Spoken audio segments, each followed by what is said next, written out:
A while back, I said that I would walk people through how I use my Carey pressure canner and can meals like a roast beef dinner in a jar.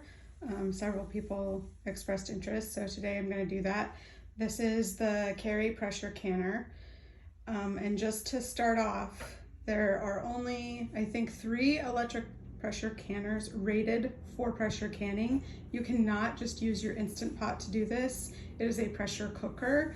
Pressure cookers do not get up to a high enough pressure to safely pressure can food to make it shelf stable.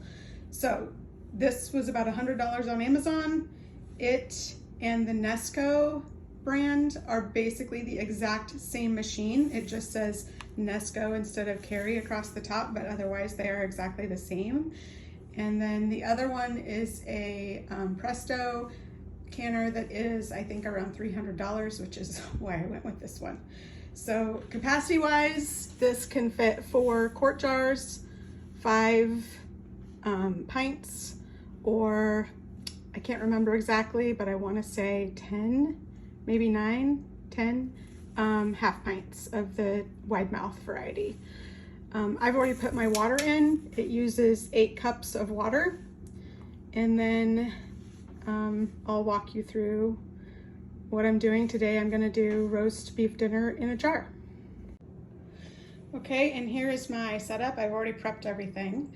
So my potatoes, each jar gets about 2 cups of diced potatoes. I dice them smaller than I normally would because of the way that mass works in a jar. The smaller the diced pieces are, the more you can shove into the jar, and I try to shove in as much as I can. Little baby carrots and onions. I just add very little of those for flavor, basically. And obviously you can do your own mix, but I find this is what works best for us. My husband does not like cooked carrots anyway, so I literally just put them in for flavor. I've already diced up my roast. You can use really kind of any cut of meat for this. I prefer chuck roast. It has the best flavor, I think. And this will turn out like fall apart roast in your crock pot, just in a jar. And then when you pressure can, it intensifies all of the flavors. So you can't just add what you normally do when you do like a roast beef dinner in a crock pot. Otherwise it's gonna literally be inedible. I never add salt to my jars of meals because, again, it intensifies the flavor, and there's already some natural salt in some of the other seasonings that I do put in. So I typically have to salt the finished dinner a little bit when I'm heating it up, which is not a problem. The 3 things that I do use every single time are a half teaspoon of brown gravy mix, a 1/4 teaspoon of Lipton beefy onion soup mix, and about 1/3 of a teaspoon of butter the bouillon beef.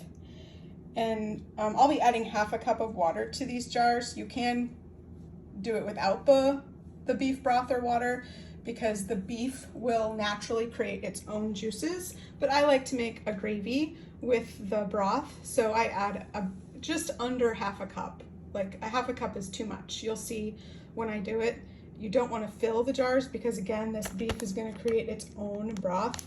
So my water line after they come out ends up being somewhere right up here, and when they go in, it's somewhere like right down here.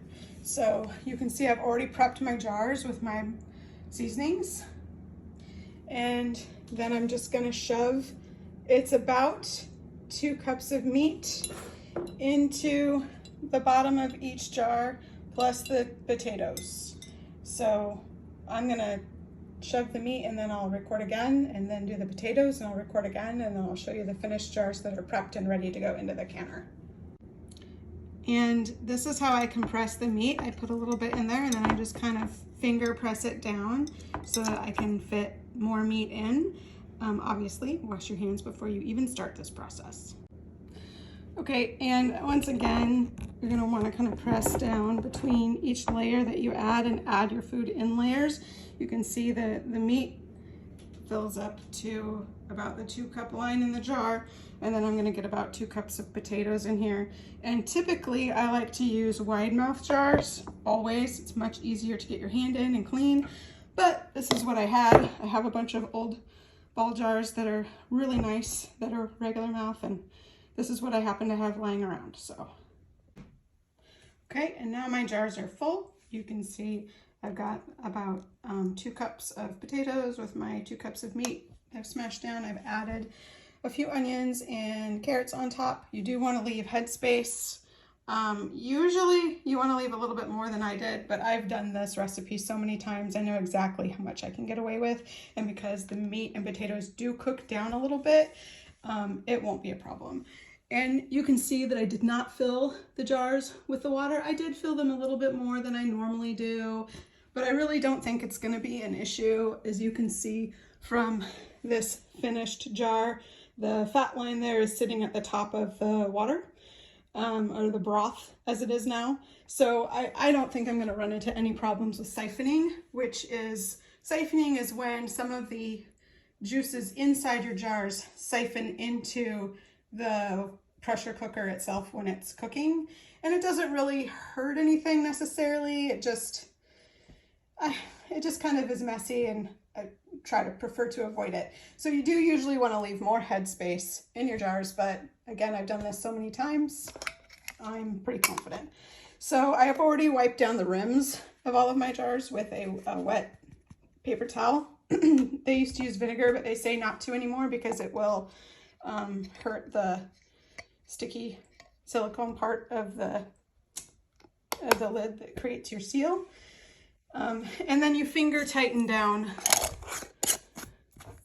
this, which is just, you know, that's finger tight. So it's not loose, but I didn't sit here and wrench on it either. You do want, the whole idea is that air is going to siphon out of these as they are pressure cooked, and you want it to be able to do that. So you don't want it to be a unbreakable seal, but you do want it to be, you know, finger tight. All of that helps create the seal. And then I'm going to take these over and put them in, and then I will show you how I start the pressure canner. Okay, and now my quarts are in here. Normally this fits 4, but I already did 1 batch, so you can see, and I only had enough roast left for 3. And normally I would figure something else out to can, some chicken or something, but I don't have time this morning, so I'm just gonna do these 3. And then close the lid, seal it, make sure that your safety valve is on exhaust to start. We'll be turning it to airtight later, but you want to start at exhaust. And then we are not pressure cooking, we are pressure canning, which is this unit's default ability. So you push it on high for, Sophia, quiet. For quart jars, she does not like the beeping of this machine, so there may be more barking. So for quart jars, you want to do 90 minutes for meat, which is what we're doing because there's roast beef in it. For pint jars, you would do 75 minutes. But we're doing 90 today, and then this goes up in increments of 10, and then we'll come down 1 minute and push start. And then this is gonna cycle like this as it heats up. It has to build up pressure before we can actually start pressure canning. So what's gonna happen is it takes about 10 minutes. It'll beep at me to let me know, and then I'll come in here and I'll switch this to airtight. I'll just turn it like that to airtight, and then walk away and then let it do its thing for however long it takes to pressure can.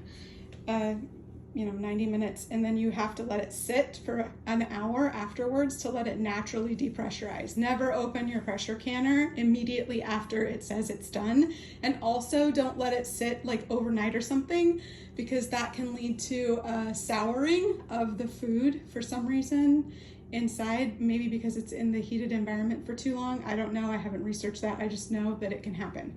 So I wait an hour and then I come in and I remove my jars, and then this is what you end up with, a roast beef meal in a jar that you can just dump into a pan and cook and heat up, and it makes just enough for 2 people for dinner. So every one of these jars is food for 2 people for my husband and I always make a salad or some green beans or some kind of vegetable to go with it. And I separate out the broth and make a quick gravy. It takes me about 10 minutes. I'm not even kidding. 10-minute dinner, and it's delicious. It tastes like you cooked it in the crock pot all day. And then I don't know if your house is like mine, but my husband hates leftovers. So this is perfect. I don't have to worry about what I'm gonna do with all that leftover roast from cooking a chuck roast, because literally I'm gonna have, this is made 7 quarts, because 4 here and 3 in the canner. So that is from, this is a 2-pack chuck roast from Costco that I think was like $55. And we're getting 14 meals out of it, because you count 2 of us times 7, that's 14. I mean, that's pretty good money, I think. And that's even buying the Costco chuck roast. You could buy on sale from Safeway or wherever when they have a really nice sale on them. So anyway, I hope that helps some of you. Pressure canning is not as scary as you think it is, especially with one of these. This kind of takes the scariness out of it. Yeah, I'll do a quick video when it's actually up to pressure so you can hear and see what it's supposed to sound like. But yeah, that's how I pressure can. All right, it's beeped at me. Now I'm carefully going to turn it to airtight, and it will start counting down. Just a couple of things that I thought about after the fact. I know people are going to ask, oh, how long are these jars good for? And yes, these are shelf stable. They will sit on a shelf, not refrigerated, be perfectly fine. No worries for about 2 years. You can go longer, but what happens is food starts losing flavor and nutritional value after that. I'll be honest, these don't last even close to that long in our house. They will be gone probably within a couple months. But they can last for up to 2 years if that's what you want to do. And just another note, kind of the cloudy look in here, that's starch from the potatoes. You can rinse your potatoes, and some people do. They rinse them like 3 times until the water runs clear so that there's less starch in the jars. I don't care. I don't worry about that stuff. I don't care if it looks cloudy or not when it's in the jar. So I don't bother with that.